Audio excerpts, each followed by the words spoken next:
ചില സർഗസൃഷ്ടികൾക്ക് ഒരു ശാപമുണ്ട്. എന്താണെന്ന് വെച്ച് കഴിഞ്ഞാൽ അത് ഇറങ്ങുന്ന കാലഘട്ടത്തിൽ അത് അംഗീകരിക്കപ്പെടില്ല. പിന്നെ കാലങ്ങൾ കുറെ കഴിഞ്ഞിട്ട് അതിനെ കൾട്ടെന്നും ക്ലാസിക് എന്നൊക്കെ പറഞ്ഞിട്ട് കൊണ്ടാടും.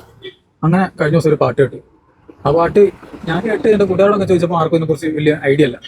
അപ്പോൾ എനിക്ക് തോന്നി നമ്മളിൽ കൂടെ ഇത് രണ്ടുപേര് കേൾക്കുവാണെങ്കിൽ അത് അതിൻ്റെ സംഭവമായിരിക്കുമല്ലോ. അതൊരു എന്താ പറയുക, ഒരു പ്രണയഗാനം. അപ്പോൾ ഈ പ്രണയഗാനത്തിൽ ഇപ്പം നമ്മൾ പറയുന്നത് ഈ ചന്ദനലേപ സുഗന്ധമാണല്ലോ രണ്ട് കവിതാക്കൾ തമ്മിലുള്ള വർണ്ണനകളുടെ ഒരു ബെഞ്ച് മാർക്കായിട്ട് പറയുന്ന സംഭവം. പക്ഷെ സാധനം അതിന്റെ മേലെ നിൽക്കും. പറഞ്ഞു കഴിഞ്ഞാൽ എന്താ പറയാ, മനുഷ്യനെ അനിർവചനീയവും അവർണ്ണനീയവുമായ ഒരു തലത്തിലേക്ക് കൈപിടിച്ചു കൊണ്ടുപോകുന്ന ഒരു പ്രത്യേകതരം സംഭവമാണ്. ഞാൻ കേട്ടു, ആസ്വദിച്ചു. ഇനി നിങ്ങൾ കേൾക്കും. ശശിയുടെ കടയിലെ കൊഴുക്കട്ട പോലെ നിൻ കണ്ണു രണ്ടും കണ്ടാലോ ആ കൊഴുക്കട്ട പോലെ. അടുപ്പിന്മേലെ വെച്ച പാൽക്കുടം കാച്ചി നീ പൊങ്ങുന്നതും നോക്കി നിന്നു പൂച്ചയെ പോലെ. അഴക് കണ്ടിട്ടയോ അധരം കണ്ടിട്ടയോ വലയം വിരിച്ചു നീ കാത്തിരിക്കാതെ.